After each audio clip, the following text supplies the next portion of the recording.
রাজধানীর রায়ের বাজারের সাদেক খান কৃষি মার্কেটে ভয়াবহ অগ্নিকাণ্ডের ঘটনা ঘটেছে। এতে মার্কেটের অর্ধেকের বেশি দোকান পুড়ে গেছে, নষ্ট হয়ে গেছে মজুত রাখা খাদ্যশস্য। ফায়ার সার্ভিস জানায় রাত ৩টা ৪৫ দিকে আগুনের সূত্রপাত হয়। পরে ৬টি ইউনিটের চেষ্টায় ৪টা ৪৫ আগুন নিয়ন্ত্রণে আসে। এদিকে আগুন লাগার পর সেখানে ফায়ার সার্ভিস আসতে দেরি হয়েছে বলে অভিযোগ স্থানীয়দের।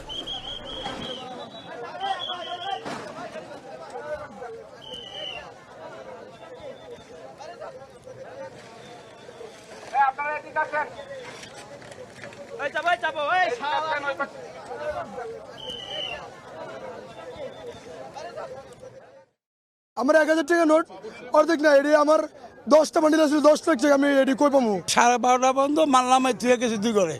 ওই ঘরের মধ্যে আছে 4,000 না 5,000 মতন ক্যারেট।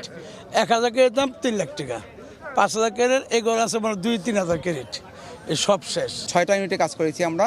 4টা 45 সময় আগুন নিয়ন্ত্রণে আসে। আপনারা দেখছেন যে কাঁচা বাজারের আমরা পুরো অংশটাই সেভ করতে পারছি, শুধু এখানে 30 থেকে 40টার মতো দোকান আগুনে পুড়ে গেছে।